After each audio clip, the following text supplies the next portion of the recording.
ওস্তাদ এমপিতে কোনো রেজাল্ট দিবার পারলো না, মনে হচ্ছে সেলিমিক দেয় কামড়া হবি। কাম যে কাক দিয়ে হবি সেটা কেঙ্কা করে কই সগলি কষি দেখি কেরা রূপক খুঁজে বার করে দেয়।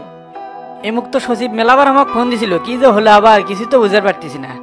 কে পরে ফোন ব্যাগ দিয়ে শুনতে পাসনি কি হচ্ছে? ফোন দিছিলাম ধরলো না, পরে ফোন দিয়ে আবার শুনমনি। আমার তো মনে হচ্ছে তোতা মেম্বার আবার কোনো না কোনো ঝামেলা বাঁকাছে। এই শালাকে এবার এমন শিক্ষা দেবো সারা জীবন মনে থাকবি এটার আগে জিনিস। সেটা পরে দেখা যাবে নি। তার সচিব আমাকে ফোন না দিয়ে তোকে ফোন দিল সব। আপনি ফোন দিতে ভয় পায় তাই মনে হয় আমাকে ফোন দিছিল। ভয় পায় মানে আমি কি জঙ্গলের হিংস্র প্রাণী যে খায় ফেলামো? সেটা তো আমি জানি না ওস্তাদ। ওসি সাহেব কেমন ফোন দিছে, নিশ্চয় আমি না থাকায় কোনো ঝামেলা আছে। হ্যালো শামসু ভাই, আসসালামু আলাইকুম। ওয়ালাইকুম আসসালাম ওসি সাহেব, তা খবর কি কন? কোনটি আছেন আপনি? মনে তো হচ্ছে এলাকাত নাই। ঠিকই ধরছেন, এখন আমি ঢাকাত একটা জরুরি কাজে যাচ্ছি। তা ভাই যে কথা কর জন্য ফোন দিছিলাম। তা কন কি কথা? আপনার সচিব তো আজ তোতা মেম্বারের নামে অ্যাটেন্ড টু মার্ডারের কেস করে যাচ্ছিল। তাই নাকি? আমি তো কোনো কিছুই জানি না, ঘটনাটা না খুলে এখন তো।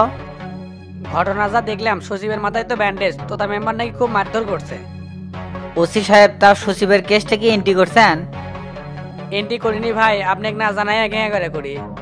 খুব ভালো করছেন ওসি সাহেব, আমি এখনই গ্রামে রওনা দিচ্ছি, যাই আপনার সাথে দেখা করবো।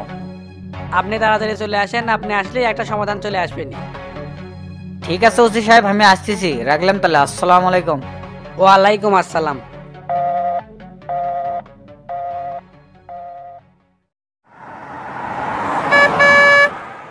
ওস্তাদ কি আছে, কেটে থানাত কেস করবে গেছে? আর কোশ নেই, এমনি আছি দুনিয়ার জ্বালা, তার মধ্যে তোতা মেম্বার আর সচিব গ্যাঞ্জাম লাগছে। গ্যাঞ্জাম যে হচ্ছে সেটা তো আপনি জানেনই, কেটা কেস করবে গেছে? সচিব গেছে তোতা মেম্বারের নামে অ্যাটেম্প টু মার্ডারে কেস করবে, কিন্তু ওসি কেস লাইনি ঝুলে রাখছে। তাহলে ওস্তাদ এখন কি করবে চাচ্ছেন? গ্রামে চলে এখনই, এই মুহূর্তে না গেলে আরো বড় ধরনের ভেজাল লেগে যাবি। বাসায় যে কাপড় চোপড় থাকলো ওগুলো লোয়া লাগবি না? কাপড় কি হোটেল বা মানুষের বাড়ি থুই যাচ্ছ নাকি? আবার তো ঢাকা তাসমো, এখন তাড়াতাড়ি চলে শাহজাহানপুর থানাত। আচ্ছা আচ্ছা চলেন, তাহলে থানাত যে কি করবে চাচ্ছেন? অবস্থা বুঝে ব্যবস্থা লওয়া লাগবে, আগে চলে দেখি কি করা যায়। তো তা এইবার তোর খবর আছে ওস্তাদ, আপনি গুলো হুকুম দিছেন, আমার মাথার চুল কম তাই আমার ধৈর্য কম। এ টেরা মাথা ঠান্ডা করে, আগে যাই পুরো ঘটনা শুনি, তারপর দেখা যাবি নি। আচ্ছা ওস্তাদ। এনা জোরে গাড়ি চালা। ঠিক আছে চালাচ্ছি।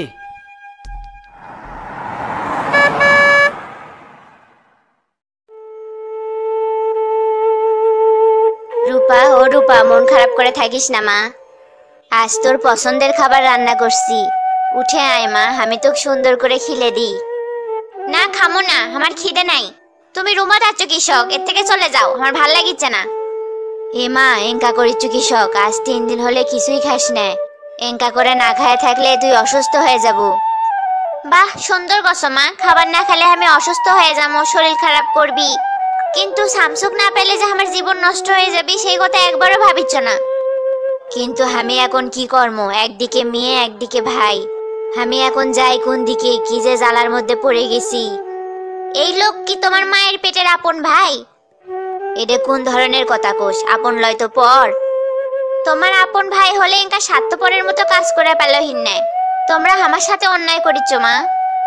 ন্যায় অন্যায় আমি বুঝি না। তোর বাপ মরে যাওয়ার পর আমাকে সকল ভরণ পোষণের দায়িত্ব এই মামাই বহন করিছে, এখন সেই লোকের অবাধ্য হয়ে কেঙ্কা করে। ঠিক আছে, তোমার অবাধ্য হওয়া লাগবি না। আর একটা কথা শুনে লাও, তোমরা যতই চেষ্টা করো না কেন, শামসুক ছাড়া অন্য ছেলেক দিয়ে আমাকে বিয়ে দিবার পারবে না। আর মামা যদি এটা মনে করে থাকে যে তার পছন্দের ছেলেক দিয়ে আমাকে বিয়ে দিবি, তাহলে সেটা মামার ব্যর্থতা। কারণ আমি নিজের জীবন দিয়ে দিব, তাও শামসু ছাড়া অন্য কারো বউ হবো না। রাগ করিস না মা, মাথাটা ঠান্ডা কর, পরিস্থিতি বুঝে একটা ব্যবস্থা লেমনি, এখন কিছু খাইলে মা। আমি তোমাকে কষি না, শামসুক না দেখা পর্যন্ত এক ফোঁটা পানিও খামো না। এঙ্কা করিস না মা, তোর দুটো পায়ে ধরি, কিছু খাইলে। তুমি রুমার থেকে চলে যাও তো, বিরক্ত করো না, আমাকে একটু একা থাকতে দাও। আমি এখন কি করি, তোরে কষ্ট যে আমার আর সহ্য হচ্ছে না।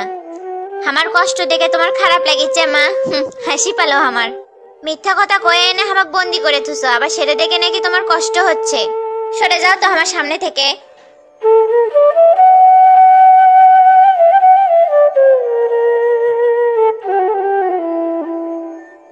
ওসি সাহেব। আরে শামসু ভাই চলে যাচ্ছেন, তে খারা আছেন কে, বসেন। ঠিক আছে বসতেছি। ভাই ইউনিয়নের সচিব বা ইউপি সদস্যকে ভেজাল মেটানোর জন্য চেয়ারম্যানের হস্তক্ষেপ দরকার আছে। এই জন্যই মূলত আপনাকে ডাকা। ব্যাপারটা ঠিকই আছে, আমাদের স্টাফের মধ্যে ঝামেলা, বিষয়টা তো আমারই দেখা লাগবে। তা ওসি সাহেব কি করা যায় কোন তো? আমি কই কি ভাই, আগে দুইজনকে এক জায়গা করেন, তারপর সমস্যাটা শুনে সিদ্ধান্ত নিন। তা তো লমই নি, কিন্তু তোতা মেম্বার কি থানার দালালি করে নাকি? ধুর ভাই, এর লেগে কন, মাঝে মধ্যে থানাতে আসে, চা খায়, সময় কাটায়, এই আর কি। আর তোতা মেম্বার বাইরে যায় থানার ভয় দেখায় সাধারণ মানুষের, এই খবরটা জানেন নাকি? এটা তো দেখেছি নতুন খবর, তার মানে থানাতে আসা যাওয়া করে একটা উদ্দেশ্য নিয়ে আই। এই সামান্য বিষয়টা বুঝলেন না ওসি সাহেব? থানাত কেউ এমনি এমনি বেরাবার আসে না, এর পেছনে অবশ্যই স্বার্থ আর উদ্দেশ্য জড়িত থাকে।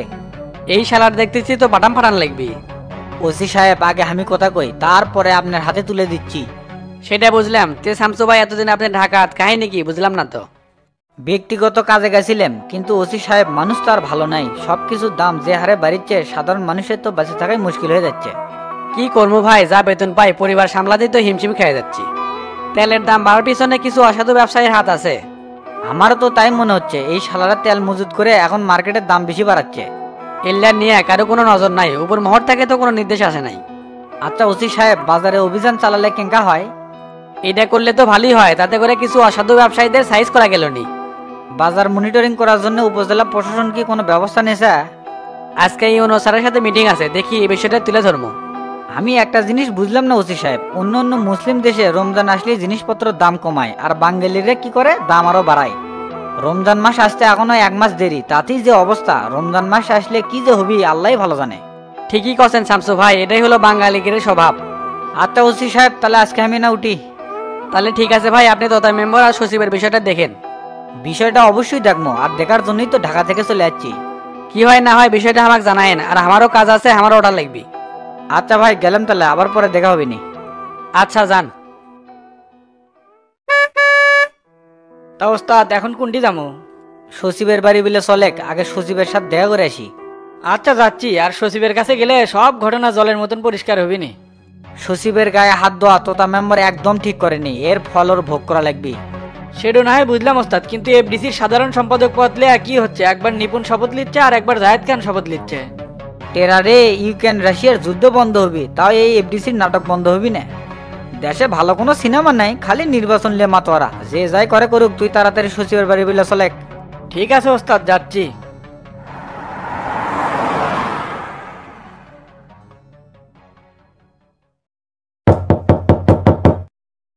কে আপনি? দরজায় ঢকঢকাই কে?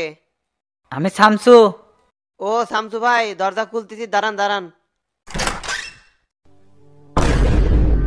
ও ভাই, আপনার আচ্ছা নিমুখ তোতা মেম্বার মাইরে আমার মাথা ফেটে দিছে। তাই এলে হলো কেঙ্গা করে?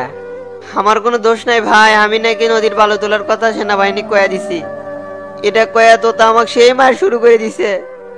আপনি মিয়া হাত গুটে বসে আছিলেন কেশক, মার দিবার পাননি, খালি মার খাসেন। আমি আগের থেকে কোনো কিছু বুঝতে পারিনি ভাই, কথা নাই বার্তা নাই, হুমত করে এসে মার শুরু করে দিছে। এত ঘটনা ঘটে গেল মিয়া, আর আপনি তো আমার কিছুই করলেন না। আপনি ফোন দিছিলাম, ফোনটা বন্ধ, পরের দিন আবার ফোন দিয়েছিলাম, ফোন রিসিভ করলেন না, তাই বিষয়টা টেরা ভাই জানাছি। ও তা থানাত কেশক গেছিলেন? মামলা করবে গেছিলাম, শালাকে আমি জেলের ভাত খিলেই সারমু। আমি থাকতেই থানাত কেশক গেলেন? এই শামসু কি বিচার করার ক্ষমতা হারাছে নাকি? আমার মাথায় কিছুই আসছিল না ভাই, কি থেকে কি করছি কিছুই বুঝিনি। চিন্তা করেন না, এর চূড়ান্ত বিচার হবি। এ টেরা, ওস্তাদ কন। তোতা মেম্বারকে আজকের দিনের মধ্যে খুঁজে বের কর, শালাক উচিত শিক্ষা না দিলে সই হবি না। ঠিক আছে, শালাকে আজকেই খুঁজে বের করবো। তাহলে থাকেন, আর ফোন দিলে ইউনিয়ন বোর্ডে চলে আসেন। আচ্ছা ভাই, যামুনি। এ টেরা চলেক যাই।